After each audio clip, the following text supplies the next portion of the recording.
Brasil ha entrado una vez más, porque esto ha pasado antes, pero hoy día está en una situación que en general varios han calificado como de suma tensión. Tensión política, eventualmente tensión militar, por las sugerencias que se hacen, por las cosas que se dicen. El presidente Bolsonaro llamó a una manifestación muy multitudinaria que buscaba mostrar el apoyo que tenía, pero al mismo tiempo la gente que está en oposición al gobierno brasileño también muestra una cantidad enorme de números de gente y la cosa está bastante preocupante y ese es el tema que vamos a conversar hoy con Raúl Sor. Raúl, ¿cómo estás? Hola, sí, Fernando.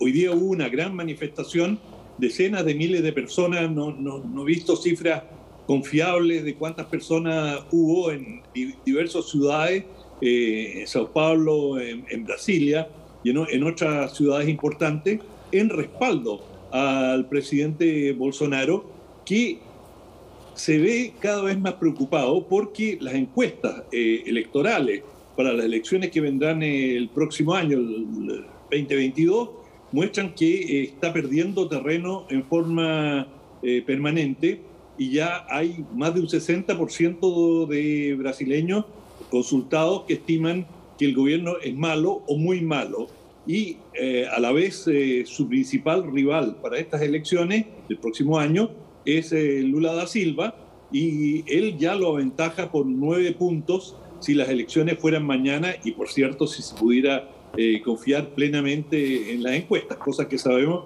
que siempre las encuestas son cuestionables, son pero indicios. De todas maneras son un indicador.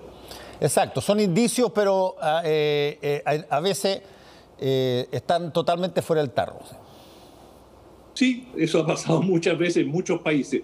En todo caso, en Brasil es manifiesto un descontento con el presidente Bolsonaro por su manejo de la pandemia del COVID-19, con más de medio millón de víctimas fatales, con un alto desempleo y una situación económica que se ha ido tornando cada vez más difícil.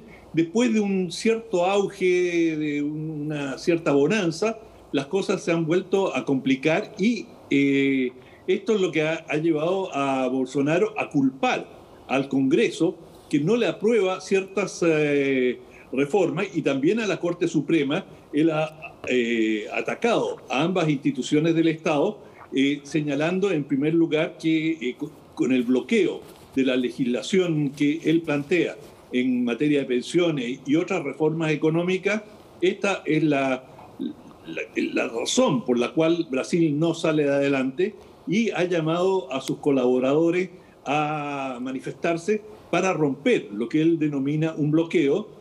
Pero en este proceso han usado un símbolo que Bolsonaro popularizó a la llegada a su gobierno, y es esto, la pistola. Y este es un símbolo muy repetido por los manifestantes, que muchos de ellos de extrema derecha, que han planteado posturas muy radicales, tan radical como exigir la intervención de las Fuerzas Armadas y disolver el Congreso y pasar por encima de la Corte Suprema. Naturalmente, esos son elementos exaltados, pero que no son tan minoritarios dentro de las huestes que apoyan a Bolsonaro.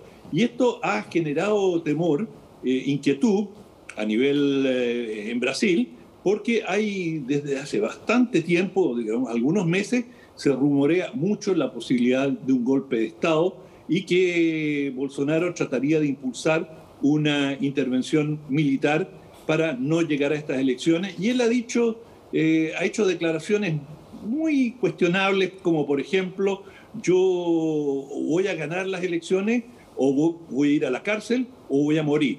Es decir, no considera la posibilidad de una derrota electoral y que, bueno, el proceso debe seguir y así como cuando él ganó las elecciones le fueron reconocidas, él debería hacer lo mismo con quien sea el vencedor.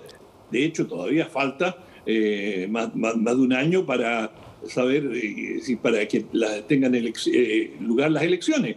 Pero de todas formas la situación se ha ido caldeando en en la medida que Bolsonaro no ha sido capaz o no ha podido cumplir con sus promesas, se siente frustrado y, por supuesto, ve que se le está acabando la pista. Así que si no despega, finalmente va derecho a un colapso. Y eso es lo que indican las encuestas y lo que parece estarse dibujando en el ambiente político brasileño, que, como sabemos, es muy fragmentado y las alianzas políticas cambian con mucha facilidad y que en muy poco tiempo Bolsonaro se podría encontrar en una situación de aislamiento relativo, y para tratar de infundir mayor entusiasmo, energizar a su base, ha estado convocando a estas manifestaciones, en parte para activar a su gente y también para intimidar a sus adversarios. Sí, el tema de la intervención de los militares es una cosa que cada cierto tiempo ha salido en la política brasileña, no necesariamente como un golpe de Estado. De hecho, han sido varios de ellos, estuvieron en el gabinete de Bolsonaro originalmente, varios militares. Y aún todavía hay. Pero lo que sí es interesante o novedoso es cómo se está aproximando este escenario de futuras elecciones, donde aparece Bolsonaro, que es el actual presidente, y aparece un expresidente que fue muy cuestionado en su momento, fue metido preso incluso, y después liberado de todas esas situaciones para poder competir de nuevo, y que tiene una popularidad enorme. Y desde ese punto de vista va a ser interesante ver cuando estas dos fuerzas empiezan a interpelarse directamente, digamos, porque hasta ahora de pronto da la impresión de que cada una está construyendo de alguna forma el andamiaje de lo que va a ser sus candidaturas presidenciales individualmente, pero no sé si es que, o no sé si tú sabes, Raúl, si es que es algo que estén haciendo uno contra el otro directamente. Bueno, realmente Lula debería participar en una película Duro de Matar, porque todo el mundo lo da por sepultado. Como tú bien señalaste, fue a la cárcel, se le imputaron una serie de acusaciones y una tras otra ha logrado revertir esas imputaciones y hoy día vuelve a gozar de una popularidad muy grande, especialmente en la región donde él era, casi no tenía rival, que es el Nordeste. Y muchas de las políticas sociales de Lula, como la Bolsa de Familia y otras, son añoradas por grandes sectores de la población que se han visto muy afectados por la crisis económica que acompaña la pandemia. Y Brasil, bueno, se ha dicho tantas veces, es la eterna promesa que nunca cristaliza. Brasil parecía que estaba despegando, que finalmente iba a ser un país de desarrollo medio, pero ha vuelto a una contracción. No es el único, hay muchos otros países a los cuales con la pandemia les ha ocurrido esto, pero además Bolsonaro no ha sido capaz, como otros presidentes, de sortear muchas de las dificultades institucionales que presenta el país, y por eso en este momento está invistiendo contra el Congreso y contra la Corte Suprema. Ahora, son dos instituciones clave del Estado de Derecho, de manera que esto también abre un signo de interrogación sobre cómo se van a comportar los militares cuando hay un gobierno que comienza a denunciar a la Corte Suprema. Uno ve con el respeto que en otros países se habla del Poder Judicial. En general los gobiernos tratan de abstenerse de hacer críticas frontales, es decir, no está en el interés de nadie de disminuir la autoridad y la presencia del Poder Judicial, y también el Congreso. Y en el caso del Congreso en Brasil, es un país que históricamente, no es algo actual, tremendamente fraccionado políticamente y con partidos que prácticamente carecen de ideología. Son partidos muy pragmáticos que se unen según los programas de gobierno, pero no sobre la base de principios. Por lo tanto, la realidad parlamentaria es muy cambiante, y eso puede ser muy frustrante y amenazante para ciertos presidentes en determinados momentos, como lo resultó para Dilma Rousseff. Así es, eso hay que recordar que Brasil viene saliendo no solamente de la destitución de una presidenta, como fue el caso de Dilma Rousseff, sino que además, concomitantemente con aquello, se dio probablemente el escándalo de corrupción internacional, fuera de no solamente en Brasil, sino que fuera de Brasil, más grande que se ha experimentado probablemente en los últimos 50 años.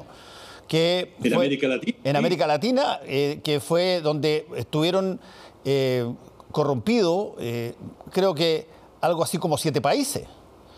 Exacto, y les costó la presidencia a varios mandatarios. A varios mandatarios. Es decir, el desparramo de lo que pasó ahí fue enorme.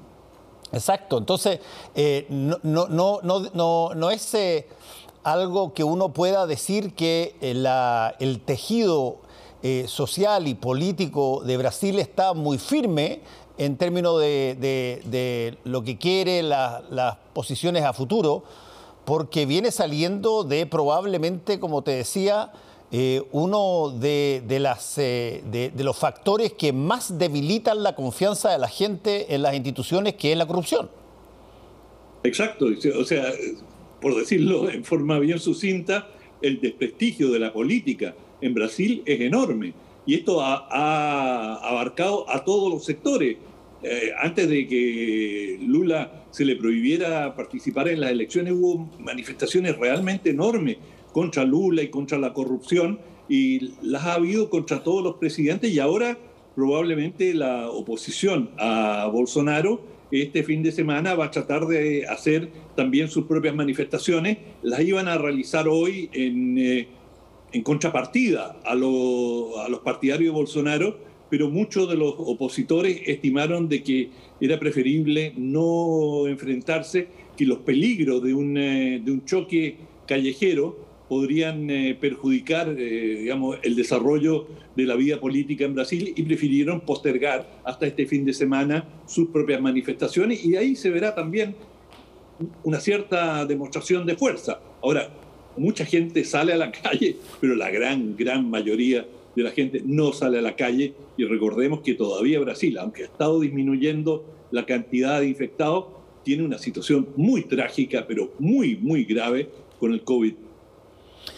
Bueno, estaremos atentos a ver cómo sigue la situación en Brasil, Raúl. Muchas gracias, cuídate.